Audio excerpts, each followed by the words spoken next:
Is it working? Hey, howdy, folks. It's Punkitt here. So I'm doing this so that I stay on track and I kind of have something to do while I'm working on pixel art. There is a big project coming up for Astralguard, and it requires a lot of work. This mostly includes a lot of scenery work and character animation, so I'm going to be doing a couple of these, hopefully. I don't know if they'll be out by the time the video project has completed, but I figured it'd be good to catalog my journey with it, I suppose, to a degree. Because if I've got something watching me, I feel obligated to actually work on it, which I think is pretty important. Today we're going to be working on Sear's house. Sear's like a cowboy character, bird thing. You can see him. This will be his old sprite. I'm ideally going to be changing it by the time the other project is out. Definitely before I reveal him. So, and I want to reveal him before the project is out. So yeah, you know what I mean. But we're working on his house right now, which this is the concept art that I drew for it.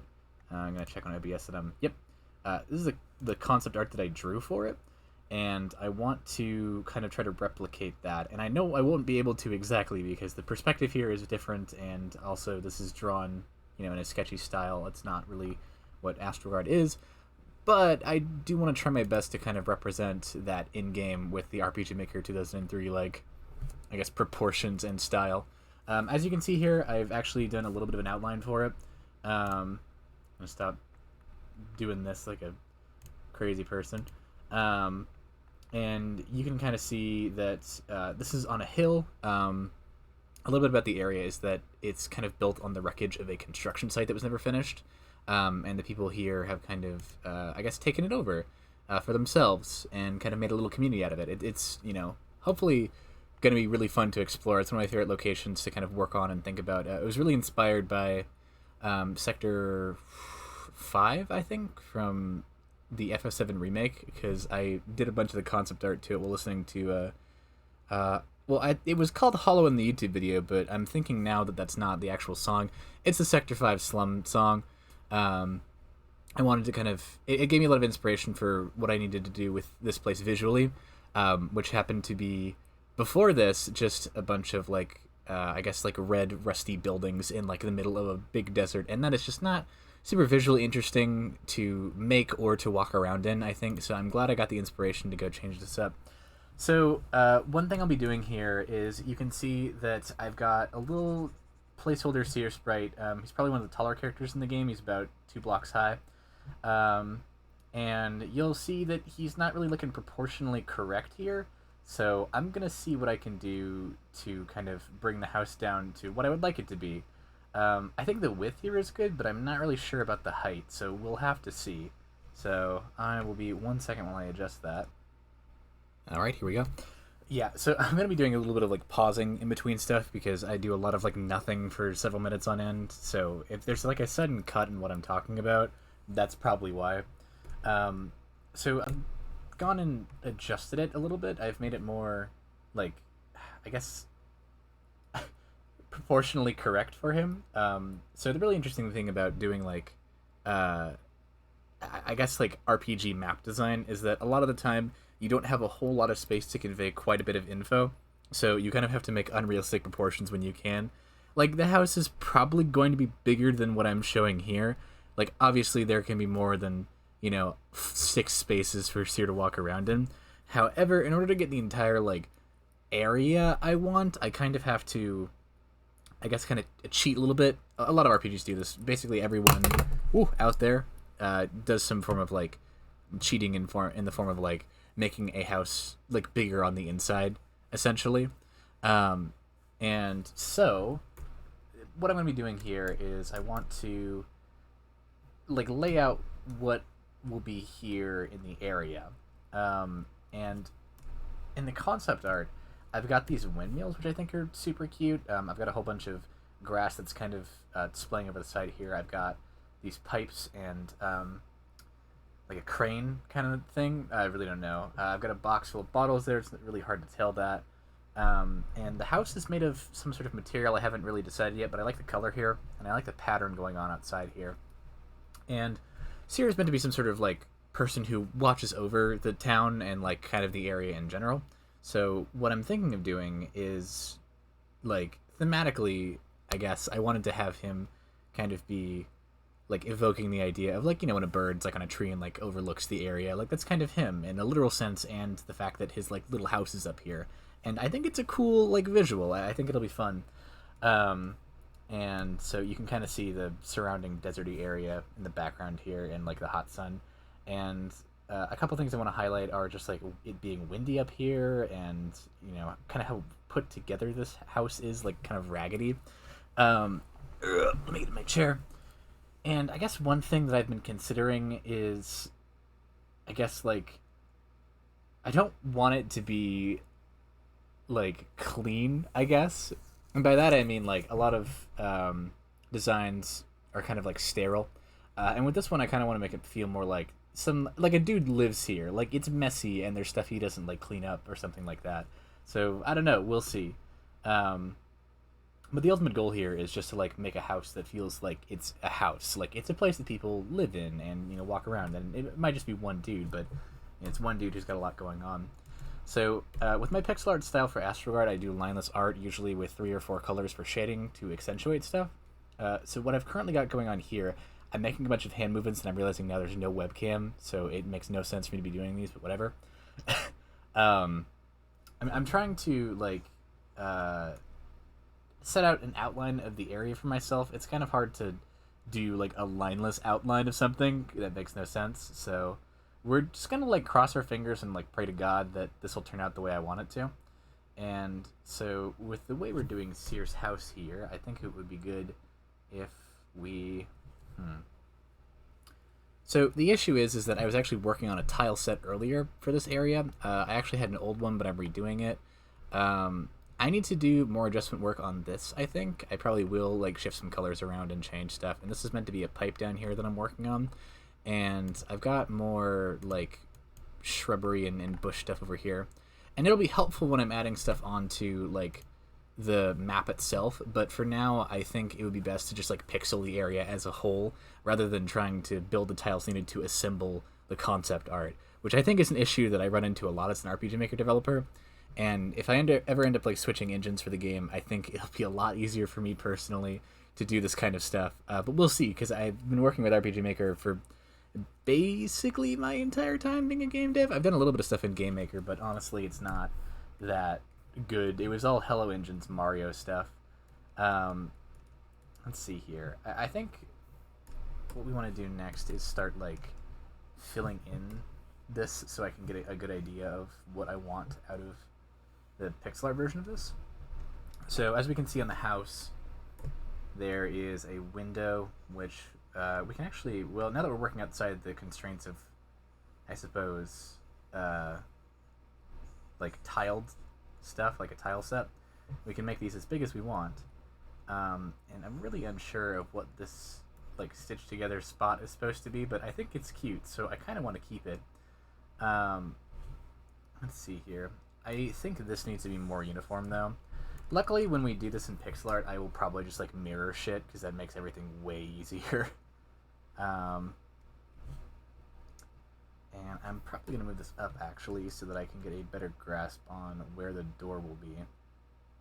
Yeah, see, we run into an issue of I want to make the door like feasible to fit through, so it's probably got to be about this size, and then that causes issues with the like eyes here. So I run into more issues in terms of scale now. So either I move this down or I make the whole thing shorter, and I think honestly making it shorter would probably be for the best, so I'm just gonna like scale it down like this.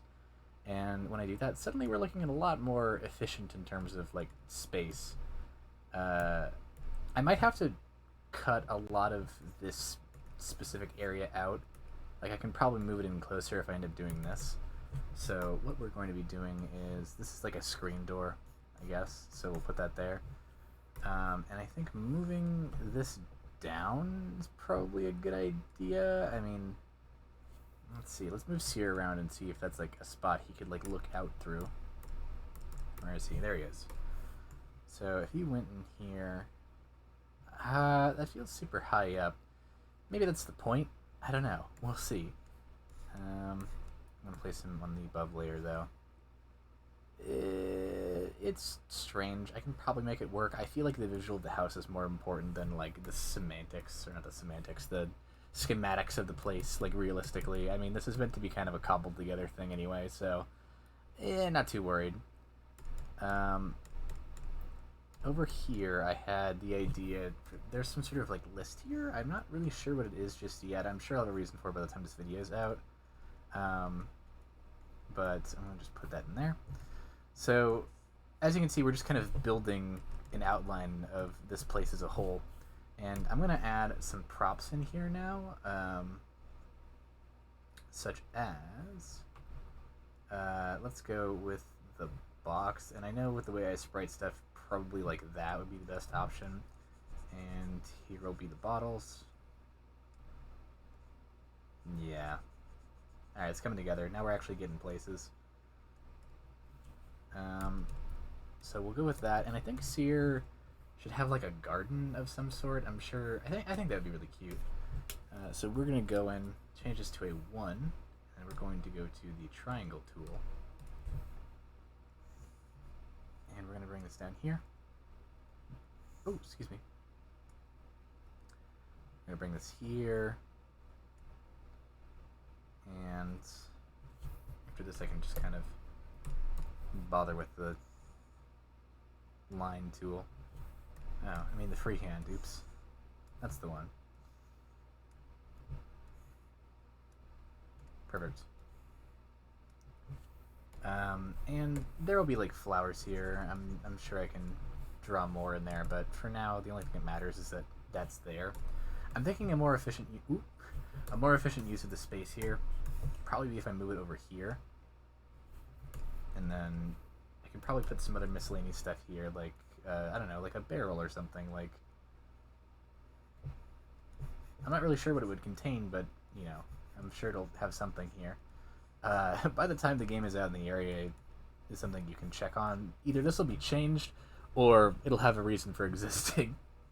I really like the idea of, like, the pinwheels, though, so I'm gonna quickly add those in, and we can kind of experiment with those as we go. And pretend it's not like a flower-looking thing and an actual pinwheel.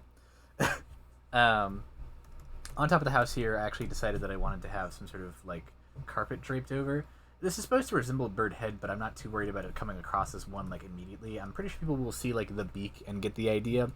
So I'm not too worried about preserving the image of the bird itself. Rather, more like it'll either be a thing you see super obviously when you like come into the area, or it'll be something you'll be like, oh, neat, about when you're done with it. So either way, I think it's a win-win. If we're looking at this here, I probably want this to be more in line with the... Yeah, now we're talking. We're working with the tiles here underneath, and the really important part with doing any sort of tile work is that you want to make sure that it's going to line up with the collision.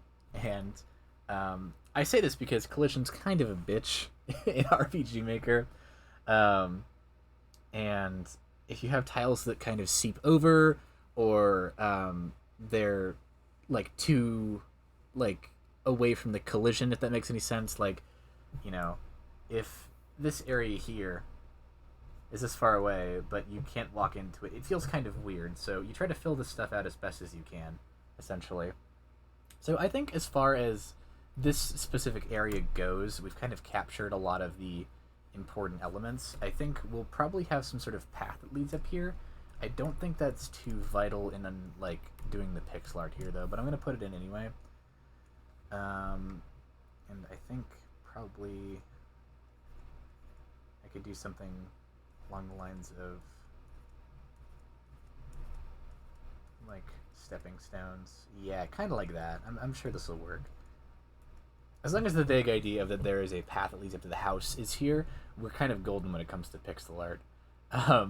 I do a lot of this with hap-up stuff where I don't really need to have like a set pattern or tile for it. I just need to like effectively make it either look like it's suggesting the idea of a path or it is one. Like, honestly, as long as you're finding a way to guide the player like visually somewhere, then you're fine. Even if it's as simple as go up on the screen forehead. Talking to myself is really hard, if you couldn't tell. I'm trying to find subjects to discuss without like seeming too boring while I'm doing this art. And I mean, at the very least, it's keeping me focused. So we're going to quickly pause here, really grab some colors. Okay, so as you can see here, I've done a thing I'm going to call, I don't know, color blocking, I guess. I didn't want to do the pixel art for the house without knowing the surrounding colors. And I think that's really important because I'm trying to do this now for myself.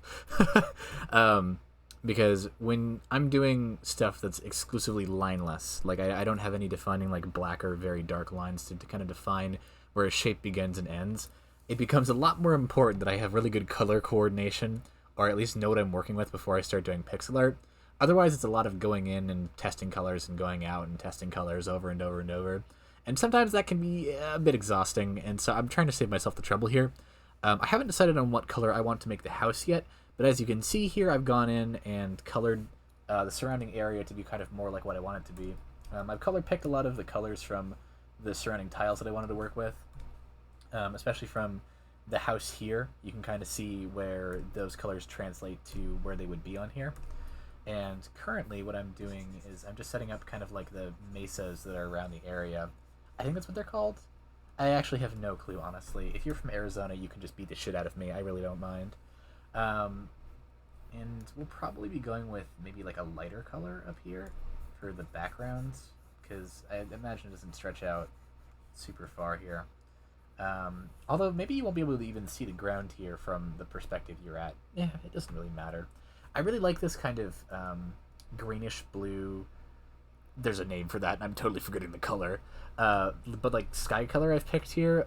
I try to do a thing where I avoid explicitly blue skies and explicitly green grass like tied together, because Astrogod's kind of like an alien world game. So if I can make the colors look more unique to that specifically, then I would really like to pursue that, I suppose. There's only one area in the game I think that has green grass and blue sky, but that's mostly because I'm okay with it being that way because it's the only world that has that. Otherwise, I try to find more unique color combinations like purple and like kind of a golden color for the sky, or there's this like beige and orange color that Axis Planet has going on. I'm just trying to find like unique combinations, ones that make it more interesting to kind of look at the scenery, so it's not just like, you know, like standard ass like blue and green environments, because those are cool, but they're very down to earth, and I want this game to be that way, but not visually, I suppose. If I'm making any sense at all, I'm kind of going off the cuff here, so kind of praying to God that I'm beginning to make any sort of sense, but whatever. Anyway, as you can see, I've laid out the area here, so now the next objective is probably going to be kind of pixeling over this in some way. So luckily what we did here is, you can kind of see, if we check this out here, I didn't do that. So you can see we've kind of actually, I don't actually know if this picks up my like cursor or something when I like scroll it over. I'm hoping it does. But as you can see here, we've actually tiled out exactly where everything's going to land, so it won't be an issue for collision, ideally. Aside from these barrels here, but I'm really not too concerned about them yet. The really important ones, like the bottles and the box here and like the garden, have the like tiling that they need to be like okay collision wise.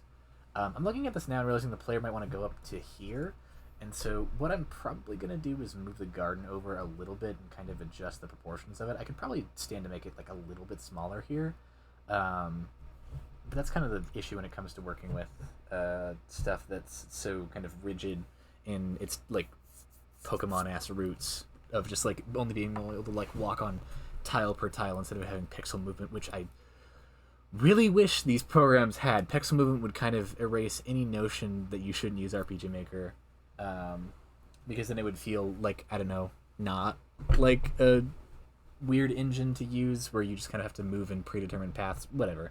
I'm rambling now. I'm not making sense. Let's see here. What do I want to do for this? So I'm going to bring this back up as the color here, and I'm going to bring this up to, yep, that's the one. So I think what would work here in terms of coloring over the house, let's see here, we can try a couple options. Red is one. Red could be really striking here. I don't know if I'd want it to be the same red as these ones though, so let's go through a couple more options. I think having some sort of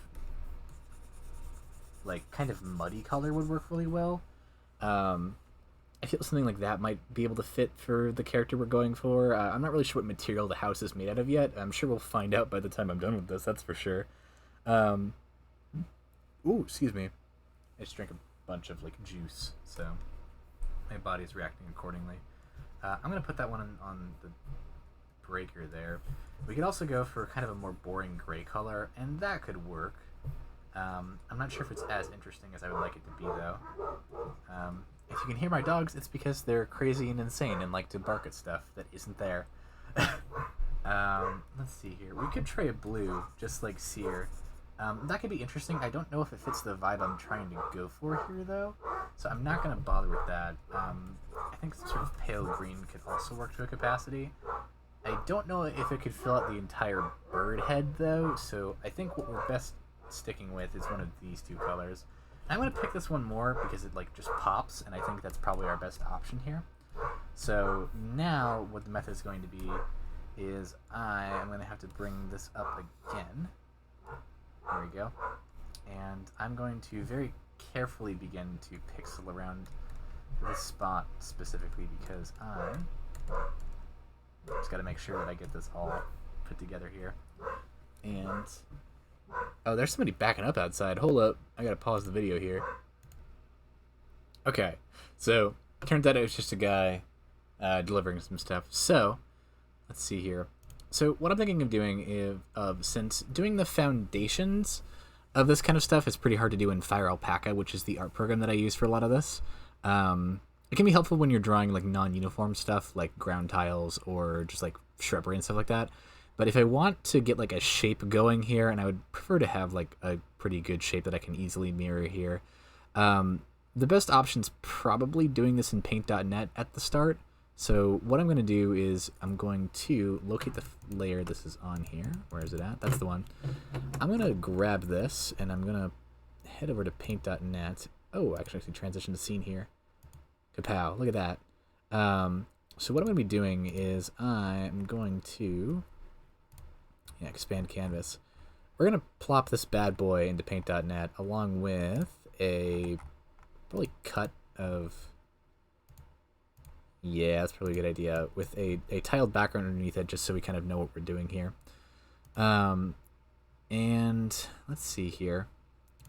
So when we're working with something like this, the really important thing here is that we want to get a solid base foundation going so that we can start kind of painting over it. It's like how you're supposed to kind of block out where everything's going to be when you're doing like an acrylic or oil painting so that it's easier to kind of set aside different spots that you can start adding detail over. I don't know if that makes any sense. I kind of do pixel art like painting when I'm doing Astroguard stuff. It's less like I'm trying to like individually place each pixel at the start and more just like I want to get all the color out and kind of decide on the pose and everything. And I guess you'll just kind of see what I mean in a moment when I start actually working on this. So I just need to grab the colors that I was going to be using. They are on this layer. And these look kind of a little drab, I'll be honest, when we're just seeing them kind of individually here. But I do think once we start placing this in the environment it was meant for, it's going to look a lot better. So the one thing I really want to get out of the way in terms of like stuff I should get done here is I think making sure that this specific, I'm doing some with the mouse by the way like a lunatic. What I want to do here is kind of find the edge, I suppose, and we're gonna be doing this on the layer. Yeah, that's the one. So if we can sort this out, then that means that, let's see here, that's the ticket. We can kind of bring this where it needs to be on the bird. So it looks like it's going to line up about here in terms of where we want stuff to be. Oh, really important. Nearest neighbor is your best friend with this kind of stuff. Let's see here. I'm actually going to delete this because it's not really looking super great. That's one thing I really don't like about paint.net. I haven't found an effective tool for flipping stuff. I wonder actually if I just paste it and then... Nope, it doesn't do it. So that's about as big as it is. Alright then. So this is about 2 tiles, so you just want to flip this over to 2 tiles this way. And a really annoying aspect of dealing with Paint.net is sometimes it leaves these transparent pixels no matter what you do. If it's selection quality or nearest neighbor, you just got to learn to deal with it. It does cause some issues when you're trying to do pixel art that's dependent on like specific colors, and it's annoying when some of them are different. So I've kind of had my fair share of instances where like I've had to try to like change a color, and then I find out that Paint.net when I flip the image transition the color like, I don't know, 1 RGB value over or something ridiculously like small like that. It's just annoying in general. It kind of looks like it's just like that for some reason. I don't know why. Oh, I know exactly why. Okay, I'm a goober. It's specifically because I forgot to take off anti-aliasing when I filled it in with the paint bucket. And that is my B. So I was out here dissing Paint.net for nothing. Unfortunate of me. Do better next time. By the way, if you do want a free program for doing pixel art, Paint.net is really helpful. I haven't really dabbled outside of it just because I'm so used to it. But I do think it's a genuinely really helpful program that's free. You can just download it right now. It's got an annoying name, I'll admit. But as far as like free programs go, like this is kind of a wicked one. It's got a lot of things that can help us out here. And actually, we're going to be using one of its features here with Hue and Saturation. I really don't like the color that we're working with here in the background. I think it's kind of distracting for me. So I'm going to bump up the saturation and the hue here. And then I'm going to... There we go. Yeah, I would prefer it be easy to kind of define where stuff is rather than dealing with those bright colors in the background there. Let's see. So if I'm stopping for a second, it's also because I'm listening to a lo-fi copyright-free track. And I'm enjoying it right now. And I would be playing it. However, I'm having some issues recording desktop audio, so you're just kind of dealing with me in silence right now, and deepest apologies for that. I wish I had some backing tracks, but at least you won't be hearing it pause over and over when I'm just kind of doing stuff. Okay, so as you can see here, I have done a little bit of blocking out.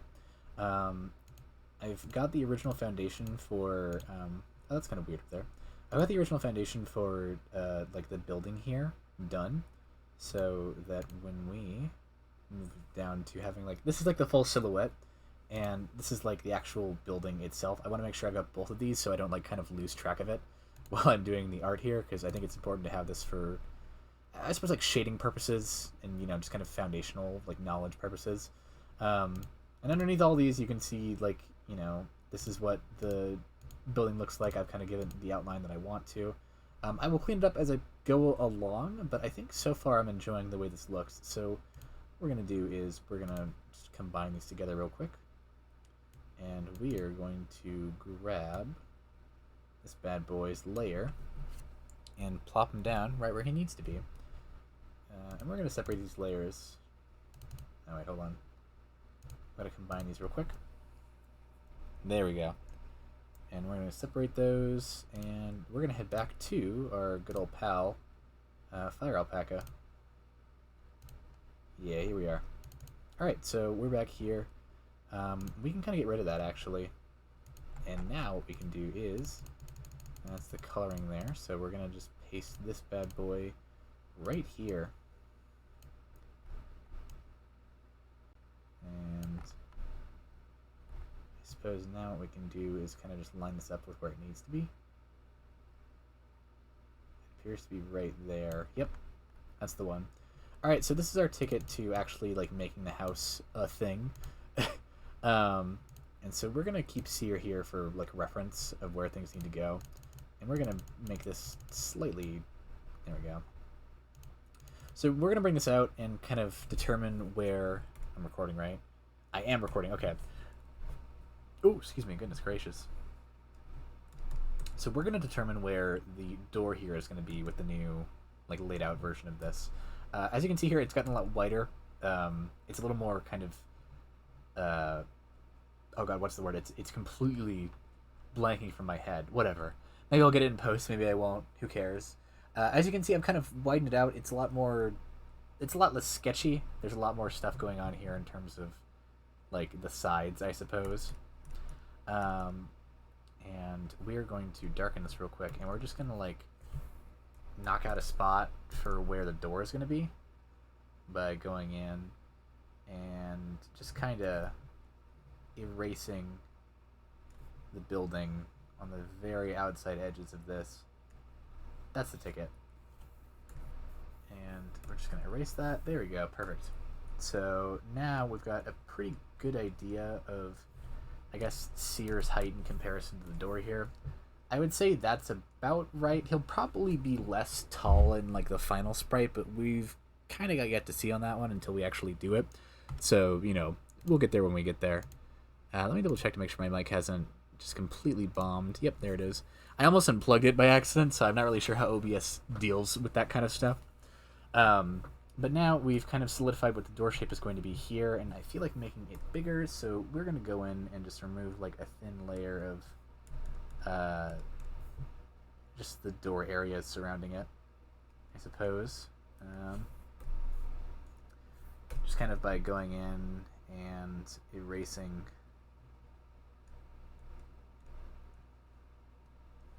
certain aspects of it here. There we go. Now, is that uneven? Let's see here. Yeah, now we're talking. Alright, perfect. Alright. And I think that should work. It's kind of hard to tell on the computer screen, but the way my monitor is set up, I can kind of see the pixels there. I'm probably going to miss stuff, though. This will definitely get a touch-up after the video is done. I'm just kind of doing this so that I actually do the damn thing.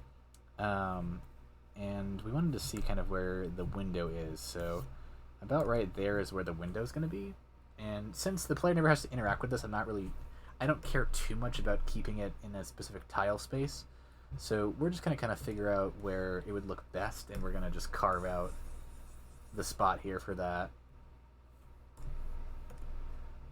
I think that'll work. So we're going to go down here, and we're going to erase the original house graphic. And now, since we've got those kind of things blocked out, we can effectively go back to using just the like colors here. And I'm going to make a copy of this really quickly, just by duplicating the layer here. And now I'm going to, oops, that's the wrong one, kind of put the color all over this here. And I guess now it's time to kind of start deciding how this place is going to look. So, with this kind of color scheme, I think it would be good to have, let me think about this for a moment. Okay, I've returned. I've got Cheez-Its in my body, and lots of water in my stomach. These are two separate things, according to me. So what I decided to do was I went in and I just did a little bit of stuff with the door here, as you can see. I've added some sort of, like, oh god, I can't remember the word for it. You know when you have, like, a screen door, that's the one, that's the bitch. I've added a kind of a screen door thing here. It's not final, but we've also got the window here, which I'm kind of debating on how to do. Oh, excuse me. I think what I want to do is just kind of adjust it a bit more,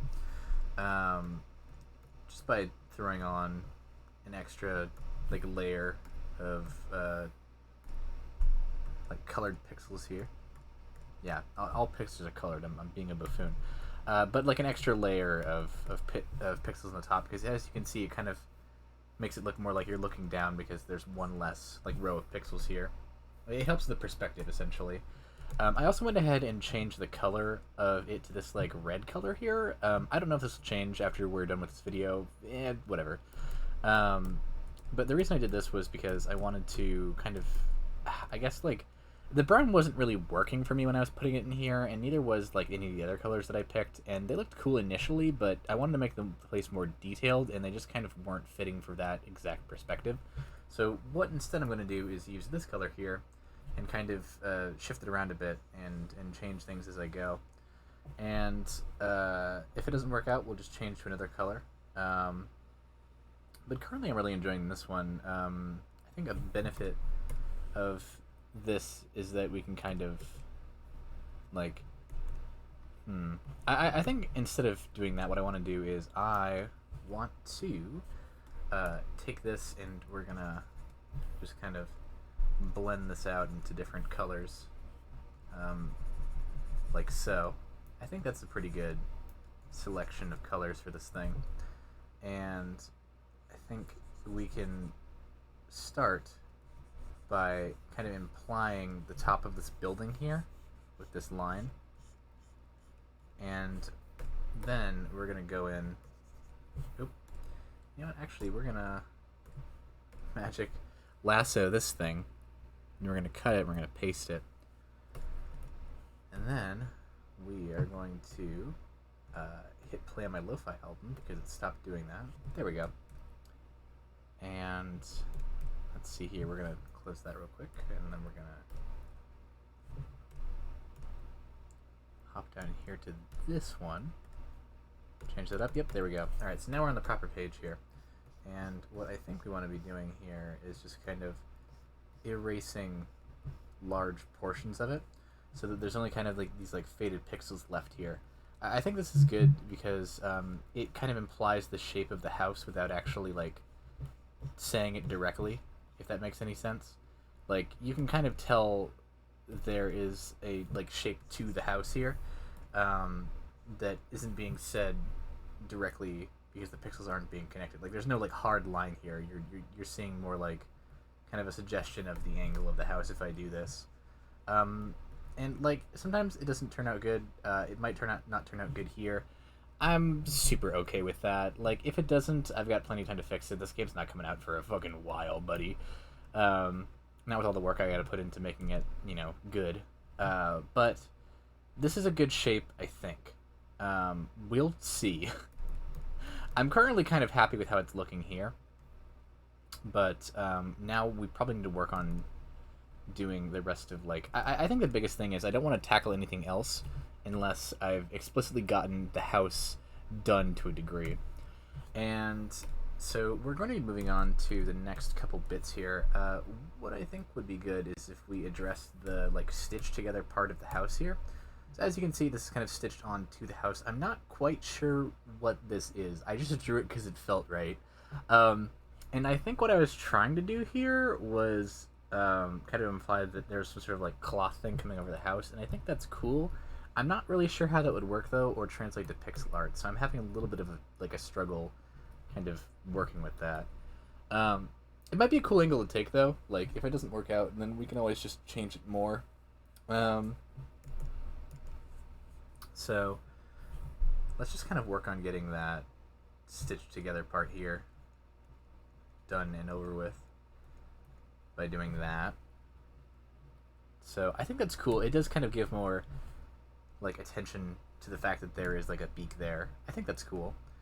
I think we can probably safely kind of fill out this area here with what we need to. And once we do that, we can actually move on to kind of deciding what this like means for it, I guess, if that makes any sense. Like, in doing this, we kind of get to decide like how the shapes of this thing work if we kind of hash it out here, I suppose. Let's see here. I feel a little strange doing things like this, but that's okay. You know, sometimes you just feel strange doing stuff. So I think this is a good idea so far. I don't know if it's as golden as I want it to be, which is unfortunate. I do want to check what the original looks like, though. Something like that, yeah.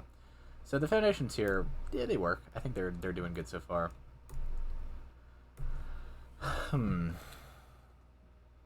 I feel like this could work if it was like a lighter color. Like if I went for like nearly pure white, I think this would look really good. I think I might give that a shot. 1 second while I like try and goof around with this. Okay, so I'm trying out this, and I'm gonna see if this turns out well. So I'm gonna do a thing called clipping, which is a pretty handy tool. So below here is just the layer I did for the shading here. I'm gonna do this. Oh wait, no, wrong layer. I'm gonna do this. I'm gonna clipping, and as you can see, it instantly translates like the layer here. The reason for that is this is in most art programs. I think nearly all of them actually. Fire Pack is free, by the way. If you're enjoying like the tools being used here, you can totally pick it up. I do like basically all my art with it. I've got Clip Studio, but I'm just not used to using it yet, even though it's probably more versatile. But you can make a lot of good stuff with Fire Pack. It's a very robust program. I was trying to like, I suppose, like color exclusively the shading here, and if I take this off clipping, you'll see it's just like a wash of stuff. But if I turn it to a clipping layer, it like shrink wraps over only the layer below it, so like this one. And if I combine them, that just means I change the layers, like color it entirely, which is pretty cool. I think this is like perhaps too big of a contrast though. So what I'm going to be doing is I am going to, let's see here, that's the layer for that. I'm going to head up here to the top layer where all the colors are, and we're just going to like hash this out real quick here. Yeah, so that's too big of a contrast for kind of what we're trying to go for here. So I think that's not a good middle ground yet. I think over here is pretty good. I can just find something that I think works best for this, then we can continue. See, I think that's a good like color like wave there, and I can finish it off with that. Yeah, now we're talking. Okay, so I'm beginning to think the house is kind of made of some sort of like stone, or it's got some sort of like cloth wrapped over it.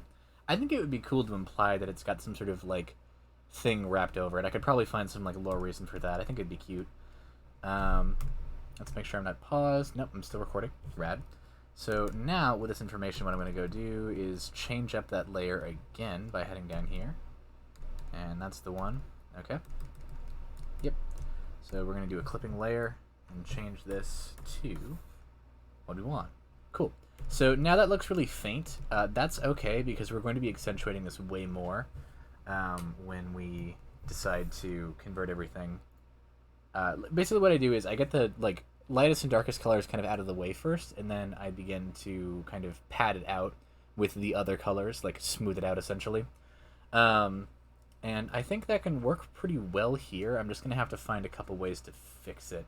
So like here you can see an issue where this is perhaps like too like similar in hue, so it kind of blends together, which is unfortunate because I really like the color scheme. So what I might do is kind of find a way to change this color to either be darker or lighter, or I'm going to find a different like hue to shift it to.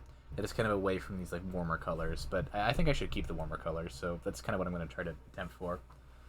Let's see here.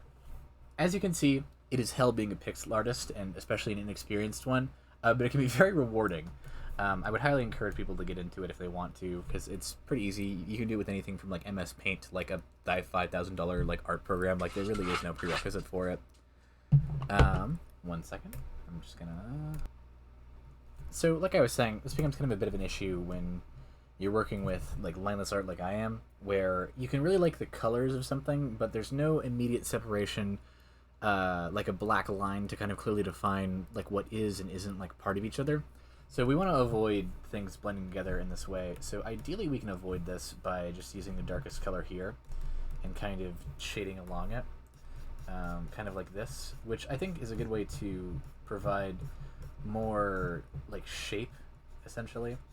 Like if I do this, then I've got a good chance of, let's see here, I've got a good chance of like, ooh, hold on, that's not working. To change this to a 10. I've got a couple like pixel texture brushes that I've got going on here, and sometimes they work great, sometimes they don't. It's really dependent on like how the program's feeling at the moment. I think if I bring this down to a 5, it should work fine. No, that's putting together colors, even though I have the anti-aliasing off. It's got to be around a 10. So that's like kind of a struggle that I run into. I think if I keep the colors dark enough around the edges here, this will be enough to define it for the player, and I really like the color here, so I don't want to abandon it. What I do think I should do is perhaps make a brush that would kind of help me make a more rough texture for this, because I think if we imply that it's some sort of like cloth or something, that could be really nice. So what I think I'm going to do is I am going to, let's see here. I'm going to fill this out here, and then I'm going to kind of start adjusting it like that. So I think if we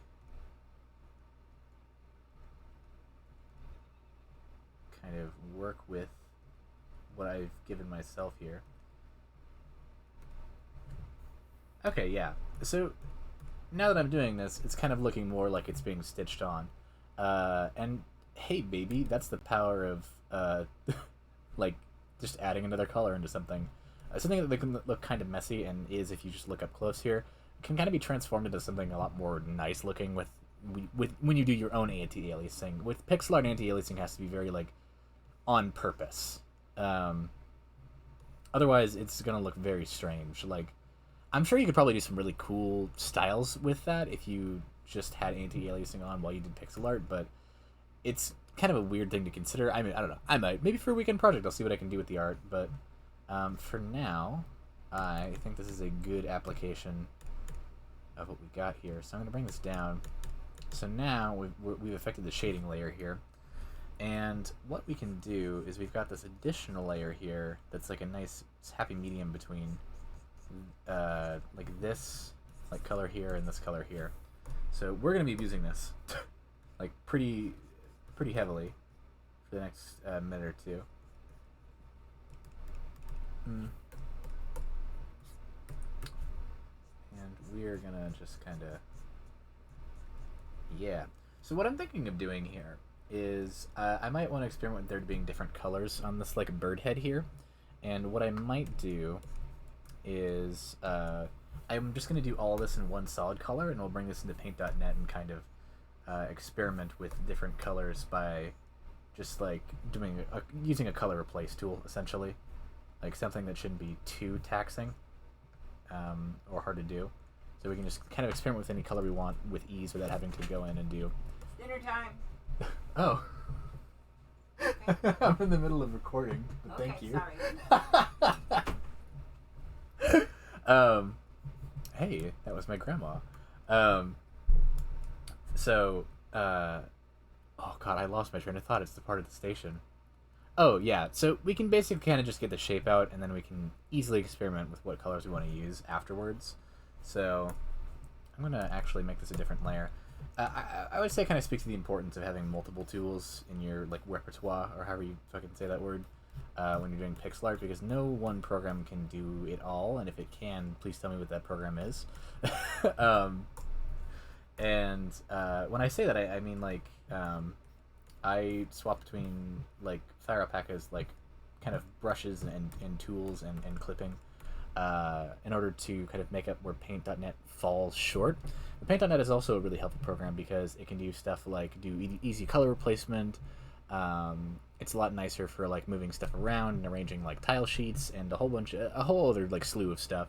So both of them have their benefits and like downsides, and if you can kind of just find what workflow works best for you and using multiple programs, you can kind of like do stuff at your fullest. I use stuff like FL Studio and Audacity together to get certain effects, like when one just isn't like picking up where I wanted to. Like there's kind of a weird idea I see in some circles, which I used to see them, now I don't see them very often, where you had to just like get really good at like one program specifically to get what you wanted, when in reality usually I would kind of recommend having a mix of programs. So when you're doing things like, I don't know, pixel art and stuff like that, like you're not constantly trying to wrangle the program into doing something it wasn't made to do. You're instead using its best qualities from one, and then anything it lacks in you can make up with another program suited for different stuff. So it's kind of like a back and forth between those two things. We're also going to take this opportunity here to color this in, and I think having stuff like that is a good idea. There we go. I'm going to pretend that looks good, and we're going to edit that later to look better. I promise. I'm okay with the house looking a little different, like non-symmetrical, because it's kind of a weird, old, broken down looking house thing. So I'm not too concerned with this looking like 100% the same on each side. It's meant to be kind of like gangly and weird, so it's really not on my top priorities to make this thing like perfectly symmetrical. It just has to look good for a period of time while the player observes it. I think I kind of want to lean into the cloth angle here, so we're gonna just do some kind of like we're gonna have like the cloth like drape a little bit. Everybody who's ever admired my like art, like RPG Maker pixel art stuff, is now realizing like how much of like a psycho I am when I do art sometimes. Like, oh my god, what are they thinking? What are they doing here? Yeah, I'm wondering the same thing. It is me like floundering with a like pen until I get something that looks good, and then I pretend that I know what I'm doing when I post it on Twitter or something. Let's see here. So now you can kind of see the shape of this thing start to like solidify. Like there's actually like stuff going on here, which is exciting. I'm gonna create another layer here, and we're going to work with this color specifically and bring this out to here. Oh shit, that's the layer, not the canvas. There we go. So as you can see, we're having the issues where this blends into it. It's kind of the natural reaction to this is just a really similar hue to this, and so therefore it's not sticking out that much on the screen. So if we're going to have any connecting dots with this thing, we have to cover them up with this darker color here that we've picked. Because, you know, like, I think this color is really good, and I think this color is really good, and I think I really like this in between here. But there has to be some degree of separation between these three colors, or else it's going to look very strange. And luckily, that's not too hard to do. And it's pretty easy to edit this stuff so that, you know, it's doing what we want it to. But it is something I constantly struggle with. I'm glad I picked the, like, outline style, or the lineless style. There we go, that's the one. For Astroguard, because I've done a couple of times where I've tried to do pixel art with like lines, like Earthbound and stuff like that, and I just like suck at it. I'm gonna be genuine. I'm just not good at it. Like I try to be good at it. I had a Mother type game a while that I would love to pick up again after I'm not, you know, my hands aren't full of 8 other zillion projects, and I would really enjoy being able to work on that more. One of the issues I do have, though, is that when I'm working in RPG Maker 2003 specifically, you don't have a whole lot of space to do things, so it becomes a really big issue when I'm trying to show off stuff, but I have to make sure there's a line there. Like, I was trying not to leave anything open, necessarily. Like, there was always a black line connecting to a black line, and there was never any, like, colored pixels that, like, left that space, if that's making any sense at all. And so, an issue I had is just I sucked at it. And so I just have a lot more fun doing this kind of like painterly style when I do pixel art. Painterly is maybe probably not the right word. I'm just saying stuff in front of me, but it sounds right. Not that it necessarily is, but you know, sometimes it's just how it is. Man, can you tell I got diagnosed with ADHD this year? Got the way I'm speaking. Let's see here. What I do think is really interesting when doing pixel art is that there's a lot of different approaches you can have. So I really enjoy stuff like Chrono Trigger. But Chrono Trigger has, I guess I would say that there's outlines with Chrono Trigger, but it's more like the pixel art was imitating kind of like loose pencil sketches, because a lot of the outlines were affected by the colors surrounding it. So nothing was ever like a straight black. I mean, there was, but it was being affected by stuff around it. As far as I remember, I haven't looked at Chrono Trigger art too hard in a very long time.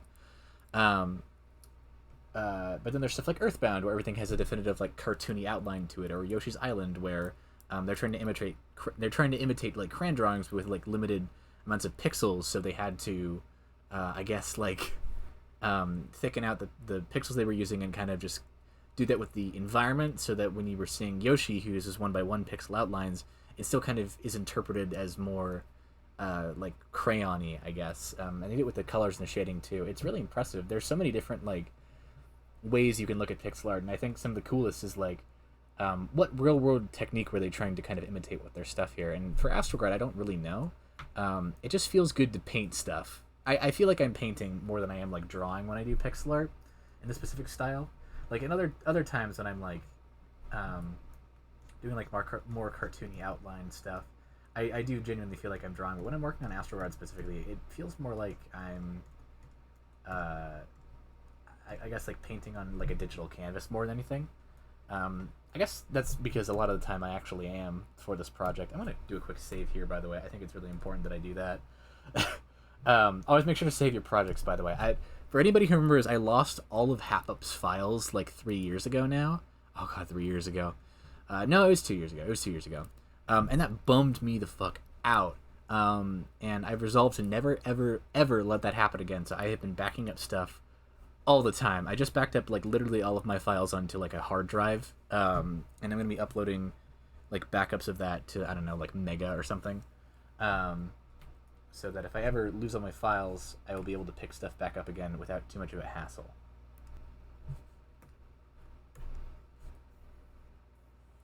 Let's see here. So what I want to do now is I want to kind of accentuate the bottoms of these like feathers, I guess. I don't really know how to describe them super well. But since we're kind of going with the cloth angle, I think I'm going to try to do it like that. If I got an issue with how that looks zoomed out, I'm just going to...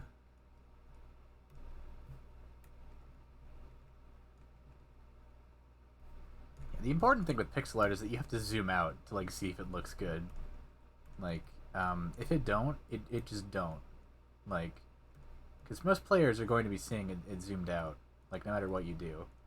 Like, the average player will not be like, oh man, oh shit, look at that, and like zoom in and like, you know, marvel at your work. I mean, ideally they should, because, you know, I'm sure whatever work you're making is really cool and awesome if you're watching my channel, but, you know. Let's see here. So I don't really like this, the way this is coming up here, so I'm gonna like trim it a little bit and see if that looks good from an outside angle.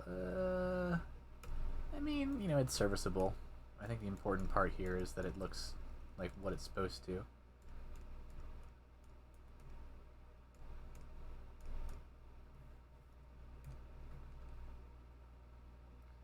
Yeah, we're getting closer. We're getting closer to what we're looking for here. So, I will take it. So, thank God we decided to have this fourth color here for differentiating like the very limits of this particular like color spectrum, I suppose. If I do that, that should work, you know. There's definitely ways to imply this is some sort of like cloth wraparound on the building here. I think it would be cute if like the kids of the area designed this for Sear, and that's why it looks like this. I think that would be kind of like a charming way to highlight the kind of a little bit of absurdity of what this looks like.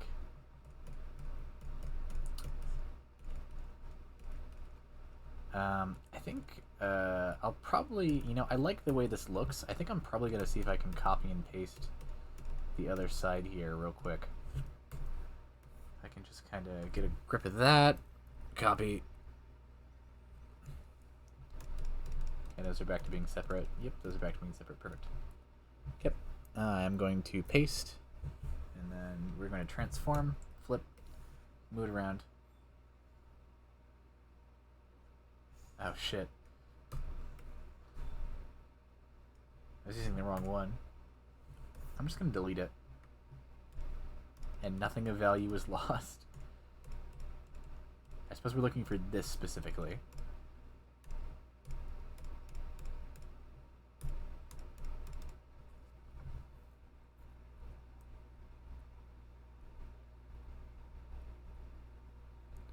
Okay, there we go. That's the one. Okay, paste. And then flip. Bring the bad boy out. Okay. This makes our job far easier now that we've got the hook up here. So we are going to do this. And then we are just going to very easily erase the parts we don't want here. Super simple. Look, just like that. Okay, if we zoom out, now this is looking far more like the house we want out of this, which is nice. Oh, I never explained this. I went back in and I replaced the barrels with some sort of like clothesline because I feel like that was probably for the best. I'll find a way to put the pinwheels around the area later. I think I just want to focus on the house here, and we'll put it in the game and kind of see how it looks and flows with the rest of the characters' like sizes. Like after we've gotten the house out, and I think that's all we'll focus on for today. If we can add more stuff around it though, that'd be great. Like I will not deny that. Let's see here. What are we missing? I think definitely stuff here. Although I think it is important to keep in mind the black outlines here won't be there. Actually, let me take that out. Where did I put them? There we go. Yeah, that's really important. I think not having the black outlines there helps a lot with like what this is going to be looking like. And I think it's really important to kind of observe how this is looking over here. And this hasn't been mirrored yet. It should be. But I've got these going on here. And I think I'm actually going to go head over to the Sear house file. And I'm going to kind of decorate the bottom of this area with, I think some... Hey, it's my boy. There he is. Look at that. That looks like a house for him, I'd say. I think the big window is good. I think I like the big window. I think he enjoys the big window as well, even if it's like probably too tall for him to see through, you know? I think it's cute. Suppose if he's there, he can kind of peek through it. Maybe it's purely something that gets the light in, you know? I think that might be the purpose of that. So I'm not too worried about it. So let's see here. What do I want to do? Oh yeah, that's what I was doing. So I'm going to decorate the bottom of this with some, like, I guess dots of the base color of the grass here, like the darkest color of the grass. And the reason for that is so that it looks like it's blending more naturally into the environment. It's not just like superimposed on top of it. Because if we can give the impression that this thing is like actually there and not just like the house is part of the environment, not just like kind of stamped on there, I think that will really help, like in the long run. I just realized this was going around the... Yeah, there we go. So if we go back to the Providence tiles, that's what this place is called. I just realized I never said that. We can kind of get a grip on... We're up. That's the one. We can kind of get a grip on what we're working with here. And I think a really important bit of this is that we kind of try to just kind of show that the grass is kind of coming up here, and it's kind of taking a bit over, a bit of what we're working with here. Let's see. Like it's coming up the side of the house essentially. I think the thing I should do is which file has the stuff. Yeah, there we go. Okay, now we can view this in all of its glory. So when you zoom out, this blending does a lot to make this look like it's kind of planted on the grass, and we're gonna add more. We're gonna make the grass come up here, but we are just mainly focused on like making sure this like bottom layer has like proper blending. Honestly, talking out loud about this stuff is really funny because the way I do art is similar and completely fucking different than the way I approach, like, the way I do pixel art and the way I do digital art are completely different at times. It's pretty funny.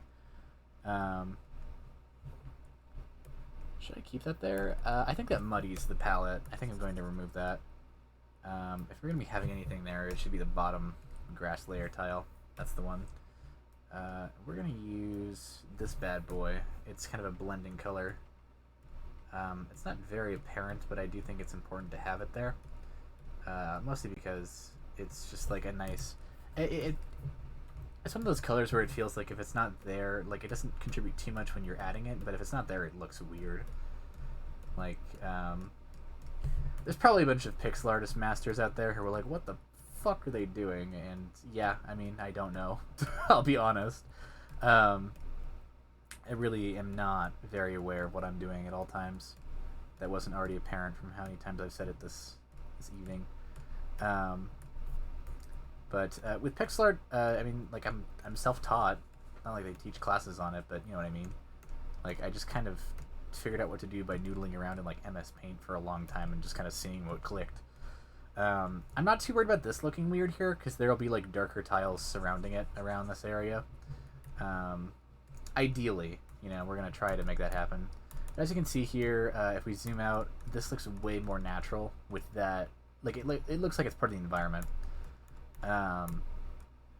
I think a lot of pixel artists try to go for something that's like clear and defined, and I'm kind of okay with Astroguard looking a bit muddy, honestly. Like, if I go any higher quality, I'm probably going to run into a bunch of issues with me being the sole artist and not being able to do that.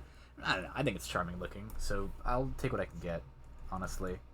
Like, even if it's not supremely perfect in the way it's executed, or, you know, not everything looks as it should, ultimately I'm okay with that. Like, it's an indie game being made by, like, a group of 3 people, basically, so, you know, really not high on my concern list of, I suppose, having to, like, impress folk with my stuff. I think it's got its own charm to it. I mean, if people can like the way that Undertale looks, I can get away with really anything. And, you know, I'm a big Undertale fan. I will go to bat for that game, but let's see here. I'm trying to make this look not shitty. I think it has to do with, yeah, I think I had to do that. I'll go to bat for Undertale style, but, you know, with characters like Frisk, you can tell that their, like, first pass of the sprite was, like, the one they went with, which I think is really funny. Like, he's such an iconic, like, character design now. Like, people are used to the way the sprite looks, but I remember when I first played Undertale, like, my first thought was, like, wow, Frisk looks like shit. Like, you know, it's a wonderful game, you know, and Deltarune has clearly stepped up in, like, finding the style they want for that kind of game. I will say, though, it just, like, the original release graphics, not the strong suit of that game. That was entirely predicated on, like, the writing and stuff like that. And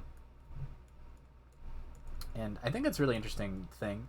I am willing to go, like, tolerate so much, like, garbage looking stuff, like, visually, as long as the writing is good. And there are luckily a lot of games out there that stay true to that. I mean, you know, I would prefer if they had better graphics, but, you know, there are games out there where, you know, even if they kind of, I guess, like, look like shit, it's really fun to play in like an honest way, you know. You probably don't know. I'm terrible at describing things. Oh God. See, this is what I get for, like, talking to myself for an hour. You just get to hear brilliant observations like this. But I've gone in, and I think I've made a pretty good mark here trying to blend in the house with the grass here. I think this is a good look so far. I think there's more we can do, though. Especially I want to make sure that, like, the wind thingy, I'm not actually sure what it's called, is up here. I think that's pretty vital that we keep that. So I'm going to actually go and see what's the darkest palette thing that I've got here, because it's not consistent ever. Sneak peek at a different tile set. Heyo. I think that's probably good. I'm gonna go back to this, and we're going to just kind of add it, I suppose.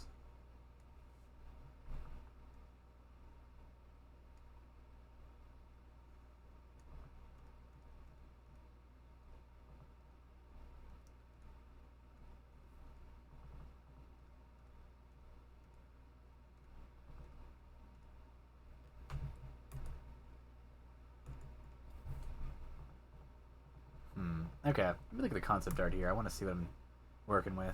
Okay, so the way these things work, I've misinterpreted, like, my original art here.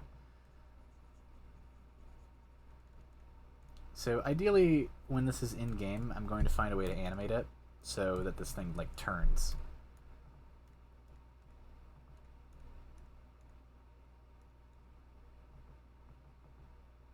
Is that the proper sprite space? It is. I mean, it just looks weird. I gotta zoom out. Yeah, that looks fine. I think if I do this, Yeah, okay. That looks great. I'm really happy with how that looks. I think I should probably like imply that this is like on a platform in some way here. Maybe I should, maybe I shouldn't. I don't know, it's kind of a toss up.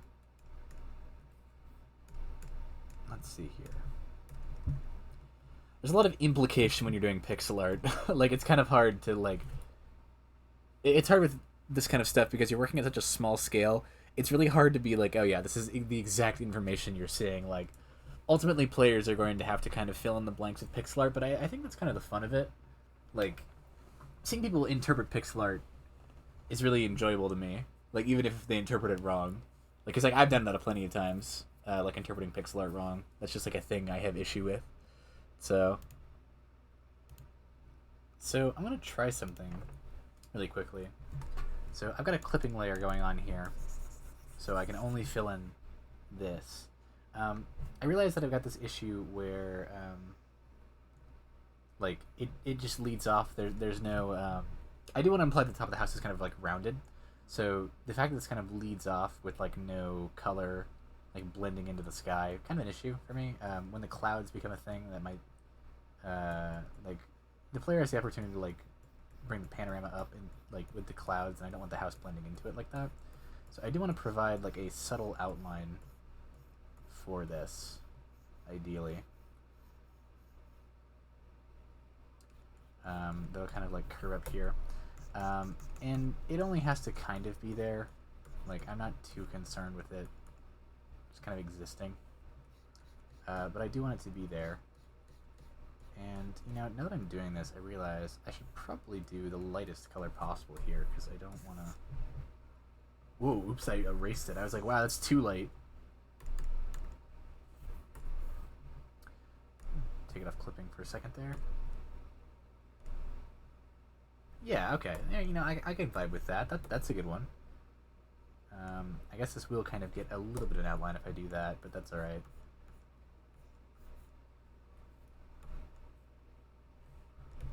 Okay, so I think that helps. As far as, like, the exterior of this thing, I think we're pretty solid. You know, I'm not really sure what's going on here, material-wise still, but I'm sure I'll figure something out. I really like the shape of this, though. I think this is really turning out really good. One thing I do want to adjust is some stuff down in this area. I think I should figure out which layer that's on and kind of go from there. One thing I do want to do is the window here, actually. You know, while I'm at it, let me do that. I'll get to all this stuff eventually. It's just a matter of, like, when. We're just going to throw in that, and then we're going to... we can probably imply that he actually just uses, like, curtains or something. So if we do this, we can just kind of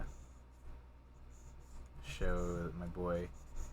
He out here, you know, taking his privacy with the curtains. It's a good idea, I get it. How do I imply this all the way, though? That's really the question here. Probably like that. Yeah, that'll work. I mean, when you zoom out, it kind of looks like it. I think what I should really do is I should bring out the big guns with the, Yeah, now we're talking. You need something to look like a window. That's your method. It's over. Let's see here.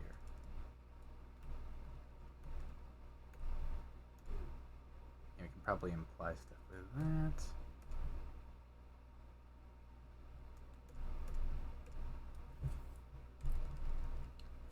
that. As far as windows go, I feel like that's pretty good. I don't know if I need to spend too much time on this. I could probably do like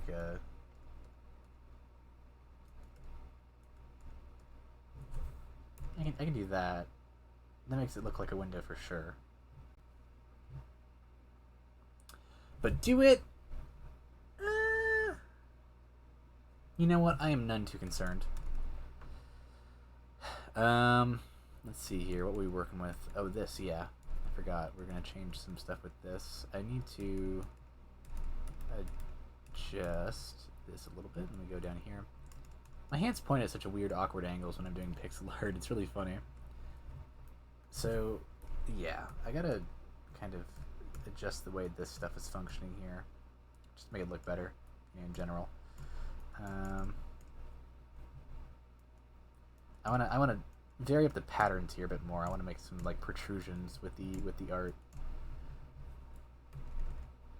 Yeah, that looks a lot better. It looks a lot less like clean, I suppose. I'm gonna head down over here, and we are going to adjust this some more by doing stuff like that.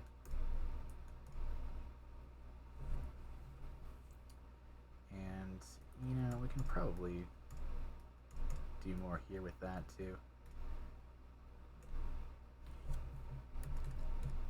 Yeah, this gives it more of like a shape that's less, I guess like moldy looking.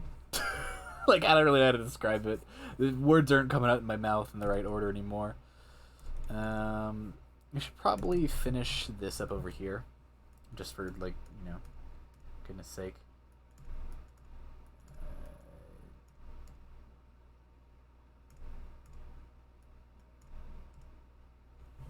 Yeah, I think that finishes the thought on that one. Alright, so I think it's time we get to the big guns, which is one. In the concept art, we've got this kind of sun pattern around here. I think that's very important. We should do that. So we are going to put a, not clipping, we're going to put a multiply layer here with like orange. Kind of see how that looks. Alright. So, about to commit some blasphemy. It's okay, honestly. Really.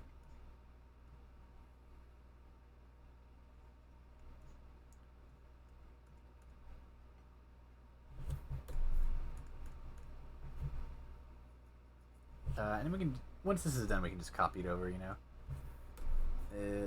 1, 2, 3, 4, 5, 6. 1, 2, 3, 4, 5, 6.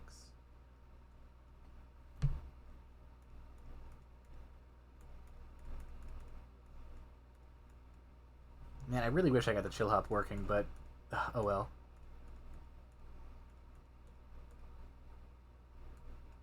That's how it is in this bitch of an earth, I suppose. Oh man, sharp, like cornered angles like this are always a bitch to work with. Like, how do I make that look good? I think you just don't. I think you just kind of have to give up and accept that it's just not going to look good.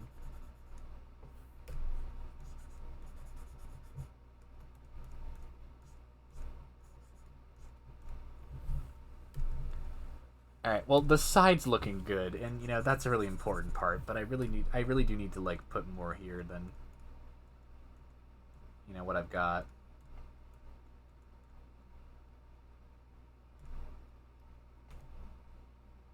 Alright, I'm gonna, like, flip this. We're gonna see how that looks.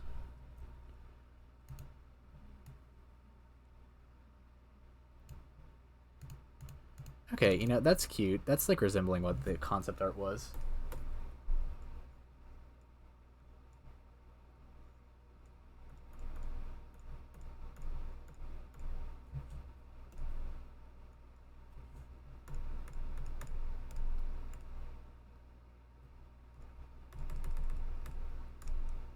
Okay, now we can do this.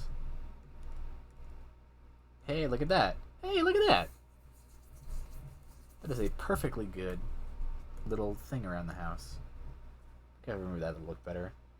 I'm just gonna go with it. You know what? Fuck it. If it looked bad, it looked bad. If it don't, it don't. I'm cool with whatever goes here, honestly.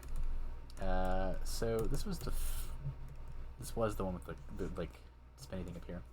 So we're gonna bring out the bad boys and use pure straight white here.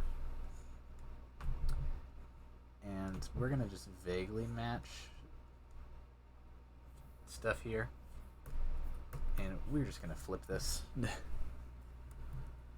Flip, rotate left, rotate left.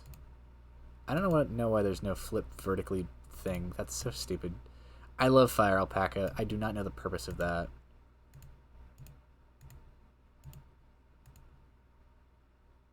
Nope, I goofed it. Okay, hold on. Hey, there we go. That's the one. It looks a bit strange, though. We can edit this. Where's my button that flips the entire canvas? Okay, so important thing when you're doing pixel art, flip the canvas. It'll help you spot stuff. In this case, I don't particularly care about how that looks flipped, because you will never see it flipped. Unless we do the Wii port, and I have to flip everything inexplicably. Unfortunate how that is.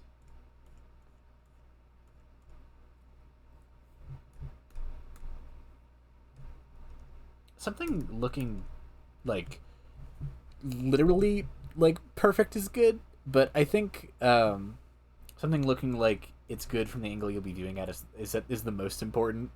I think like flipping a canvas can be really helpful, but if like nobody's ever gonna flip it, like if it's not an asset that will ever be flipped, I don't think you need to worry too much about how it looks the other way if it looks good in the way you intend it. So, you know.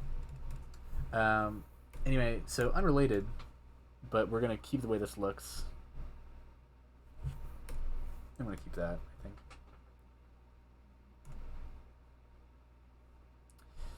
Now that looks gross. Do I wanna bother with that? I think I'm just gonna, yeah. Oh, but it looks strange. Fine, I'll do it. Ultimately, it's not a big deal. We're gonna use a kind of like an off yellow color for this. Oh no, that just deletes it. We can find a good one. Maybe here. Hey, that works. That works to a degree. Oh, I know why it doesn't look good.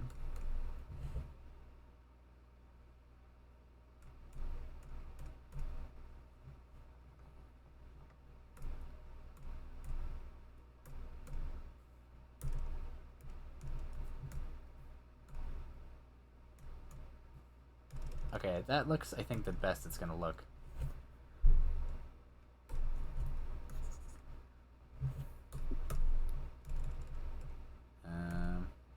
Now I'm gonna bring that back. So what I usually do when I'm picking like shading colors is I'll just like straight up slide like closer to like purple or blue, and usually that works.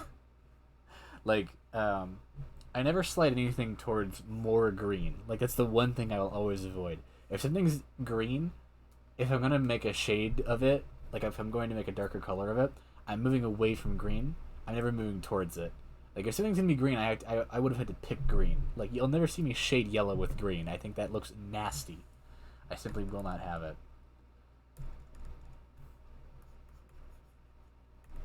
So I think this is just like a roughed up piece of shit like paper that's here. I'm not really sure what the exact purpose of it is, but I did want to fill this out, so it's gonna be something. And we're gonna just have like a kind of version of this that has like text on it, and this is absolutely text, as you can see. 100% legible text here.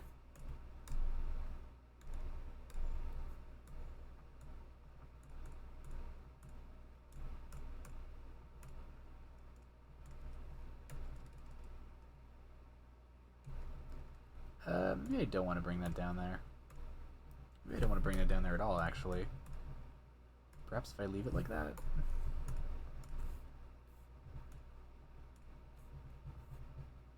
Ooh, that's a conundrum. I think the dot there works just fine. We're kind of in the home stretch of the house so far, so we're going to be moving on to the thing on top, which is like a rug of some sort, as you can see here.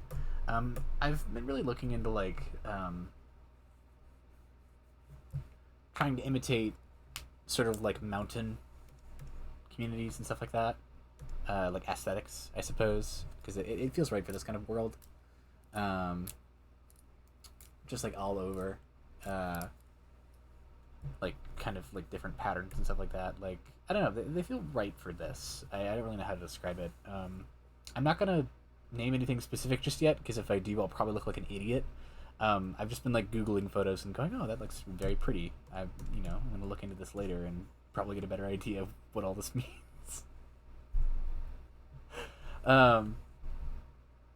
Sorry, I've been at this for like hours now. Yeah, I've been jumping around and pausing and stuff like that, so my brain's kind of like folding out now.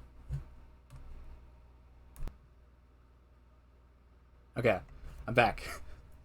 I googled it around and I got a drink for myself, so I'm not like so loopy. Oh, hold on, my tablet pen isn't working. There we go.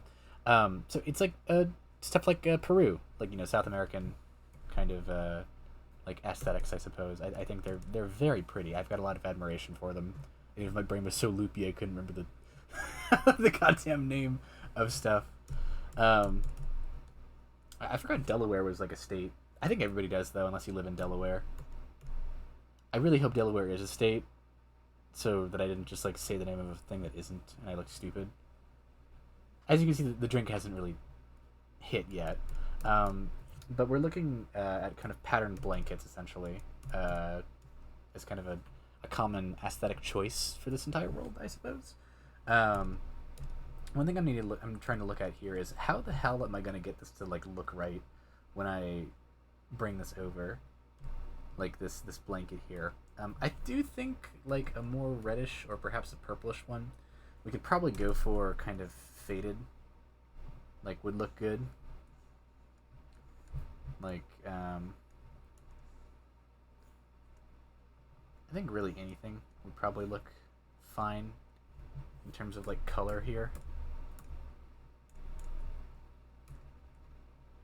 But I want to make sure it looks like good.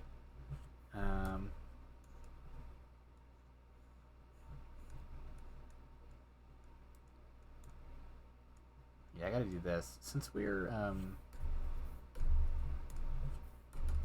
here we go. So we're having this like fold over onto the on the top of the like building here. I gotta make sure it doesn't just cover the top. It also kind of falls over like that. So if I do that, we can kind of see that this is supposed to come up more like this on this end. Let's see here. When I'm adjusting this, I can probably just make this different up here.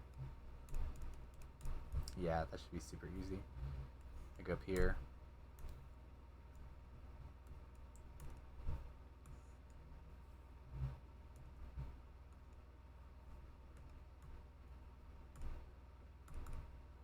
Yeah, easy adjustment, makes it look better.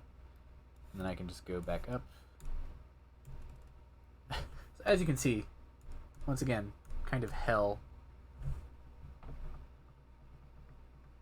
working with me to a degree when it comes to pixel art, because I have a zillion layers all at once on stuff I shouldn't. Oh my goodness, my back. Oh, that hurts quite a bit. I've been at the computer for quite a while. I will be taking another break by heading outside down to the park probably soon. If not, I'll probably do it tomorrow morning. Head to the park specifically. I will be taking a break soon. Lord knows I need it. So I'm going to use a special surprise trick that will help us later. I'm going to bring this down. Does this look properly darkened? Yeah, be darker. That's probably the one. Surprise tool that will help us later. We're going to be using that. There we go. Bring that up to normal. Okay, cool. So the most important thing here is we want to make sure we give this like kind of blanket wool pattern thing here like shape, even though we're trying to kind of adhere directly to what we've kind of positioned here. So it's going to take some subpixeling, I think. That's the term for this stuff, right? Where you kind of imply a shape without actually moving pixels. That's for animation, though, not what I'm doing here. Well, whatever. We can do what we want. Man, this chillhop is very good. So I think if I find... No, it's gotta be... I gotta go down a bit more. Let's see here. Is this a good middle ground? I think it could be. I think it really depends, honestly.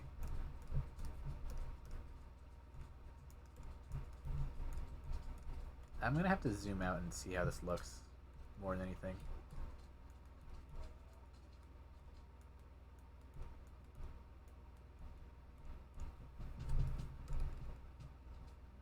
Okay, that looks like it hears at least, which, you know, is kind of what I'm going for. So, I think what we're going to do next is this kind of pattern here. Hi, Momo. Hi. If you just heard rubbing against the mic, that's because my cat woke up and decided to run across the table like a little buffoon. Love her, though. She's very perfect.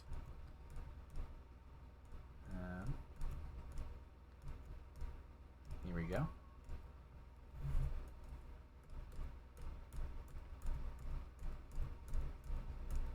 So I'm definitely going to be replacing the colors on this in a moment. You know, I'm looking at them. They're really ugly. You know, they simply just cannot stay.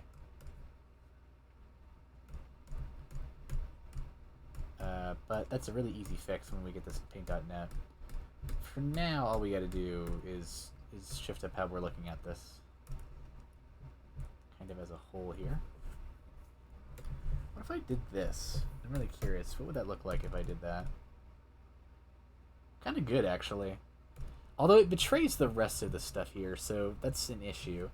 Maybe if I just made this lighter? No, that looks very strange. Well, I mean, if I squint, it looks better. So, who knows? I'm going to adjust this, though.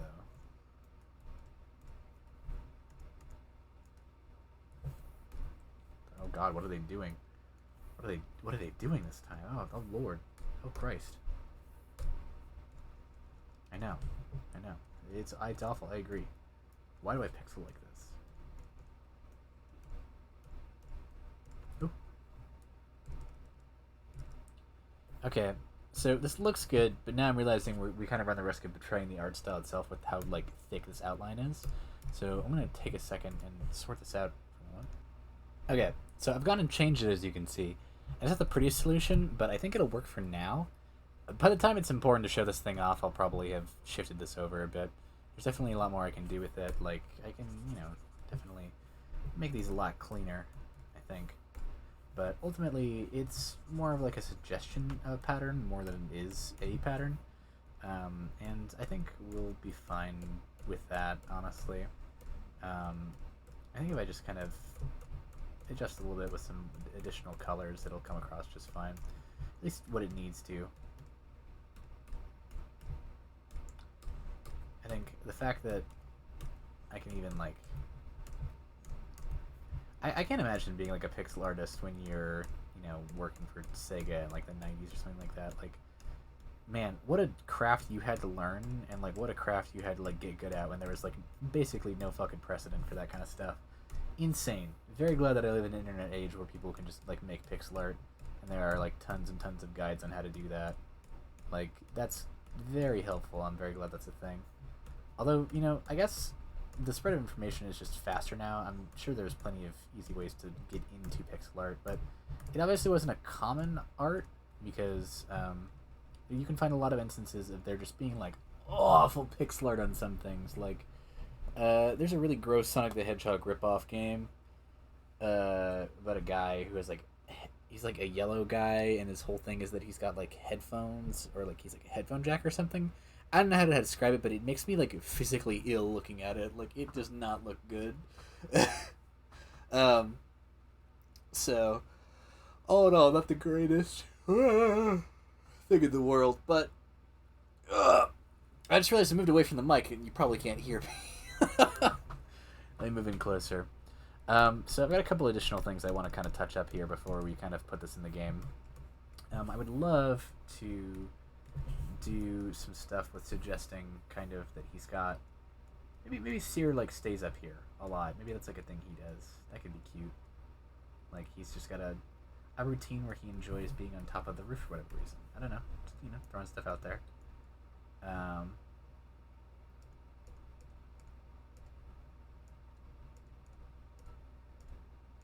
Let's see here. Yeah, that's like a cup, and we could put some whatever in it. Honestly, super not necessary to have this all. Now, I should be doing pixel art close up if I'm going to be doing it at all.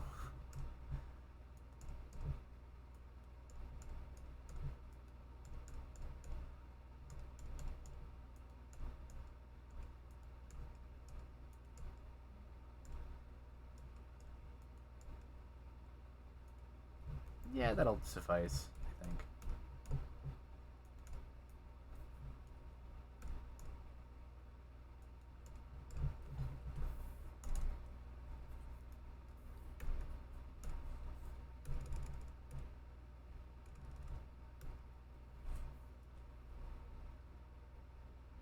Yeah, maybe he just kind of like has stuff up here that he uses.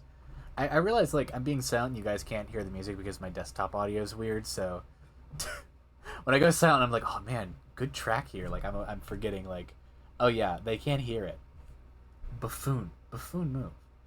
Maybe I should design like a wait, hold on. It would make a lot of sense if he had some sort of like kettle made out of like the metal material that these things have. So let me kind of just futz with that for a second here.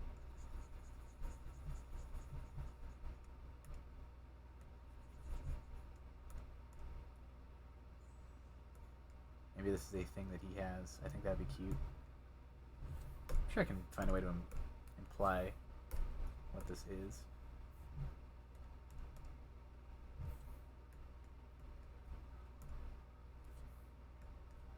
More purple. It's gotta be more purple.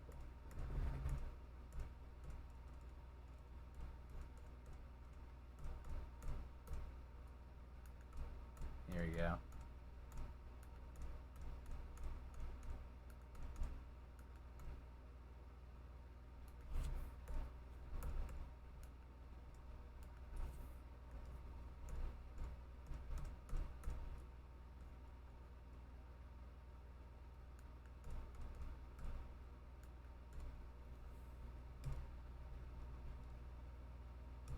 Yeah, that's cute.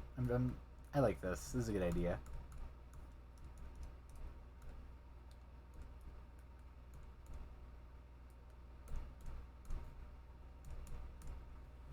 Ultimately, that's a pretty adorable idea to have that up there, I think.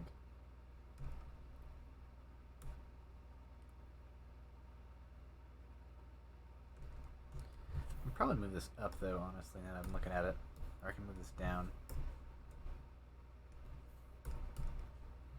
Yeah, I think that works best. We'll go with that.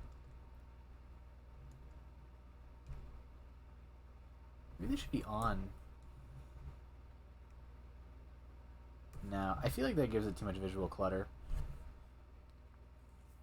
Maybe this is like just for like him sitting up here, and he's got this stuff over here, so it doesn't like stain the blanket or something. I don't know. Maybe be a fun idea.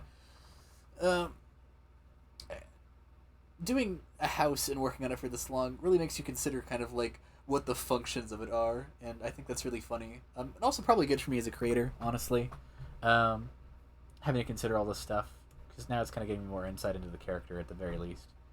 Just realized I should probably have some form of like shading under here. I don't know if this would be necessary, but I might as well do it, and if it looks bad I can just stop it. So not too hard to deal with in the grand scheme of things if I fuck it up. Yeah, I mean, not necessary, but probably looks better that it's there, you know? I'll put that there. See, sometimes I'm like, alright, well, it's on a layer that's on top, so it'll work when it needs to. When it's like, yeah, Mason, just find a layer, and I don't, so... SMH would be like that. Let's see what else here. You know, we should probably do the bottles now that I'm thinking about it. Let's bring these up to the very top. Here we go. And we can just kind of It's pretty easy to riff off these. Here we go. This is the front. And let's do this. This is the front up here. And this is the top of the box. Pretty simple stuff.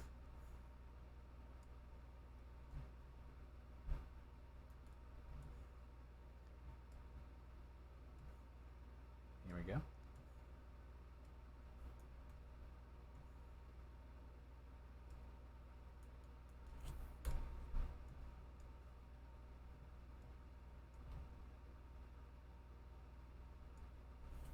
I think I should remove some of the bottom part here, though. It is kind of like too tall for a box, especially filled with bottles of, I don't know, honestly. I don't know, maybe it's like rum, maybe it's Coca-Cola.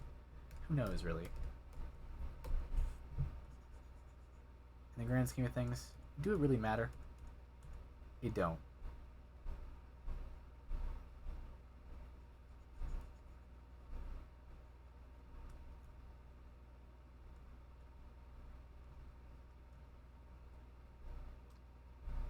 Here we go. They're kind of scattered about.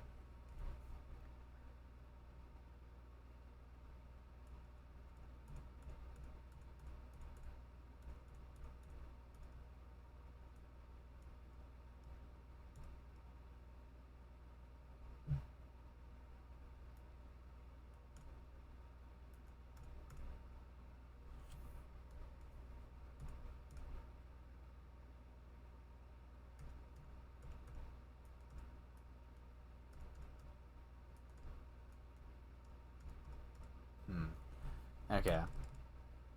We're gonna adjust these in a second. I'm just kind of blocking out stuff. I think this is a good color. We can start with this. And then we can slowly shift towards a more darker blue when we get over here. And then a much deeper blue when I get here. Yeah, that's looking a lot better.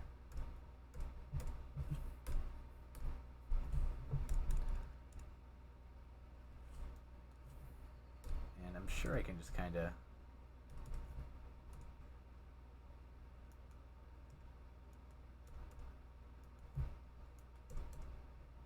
I can't. Okay.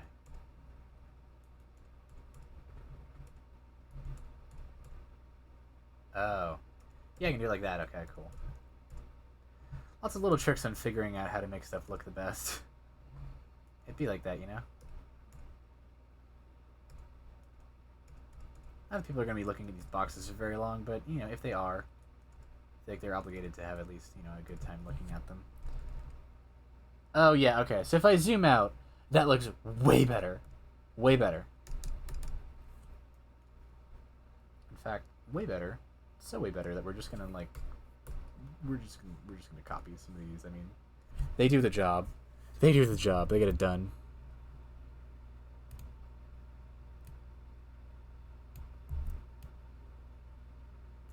Yeah, that'll work. We'll clean this up in a second. We're gonna focus on the box real quick, because I need that thing looking good. We're gonna steal from the different patterns here real quick. I'm gonna bring this in.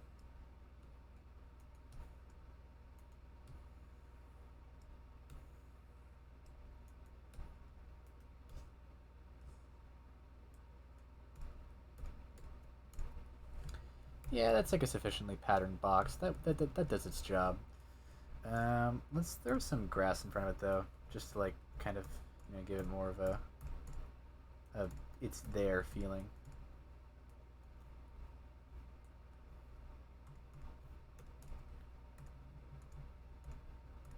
Okay, perfect. All right, let's work on these bottles. Let's do this.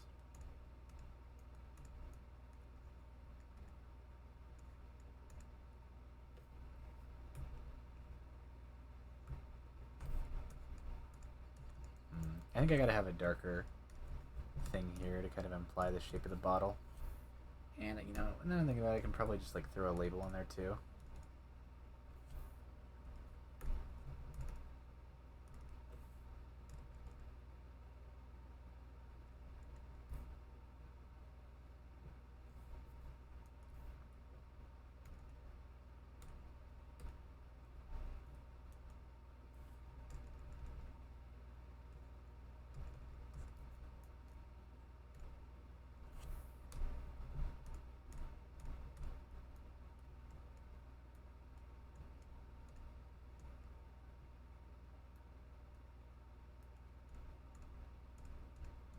riveting work out here. Me attempting to make these bottles look good. This is really good though. I think this is really looking good. I'm excited to put this in the game. We can probably do away with the gravel path down here. Not gravel path. Where is it? That's the one. That's the bitch. And we can probably put in our own, like, tiles here in terms of...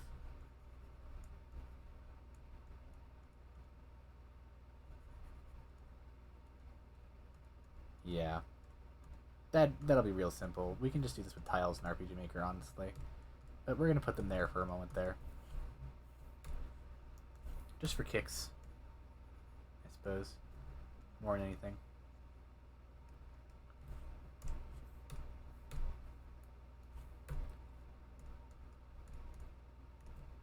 Let's see here. And then we always want to cap this off with something like that. Yeah, that'll work just fine. Alright, so I think as far as like the house itself goes, it's pretty much done. So we're just gonna like make this a PNG, and then we're gonna export the whole thing into like an RPG Maker file. So I'm gonna do that real quick. Okay, so I got it converted into, I think, the appropriate files. This is my debug room, as you can see. It's not the prettiest thing in the world, I'll say that much.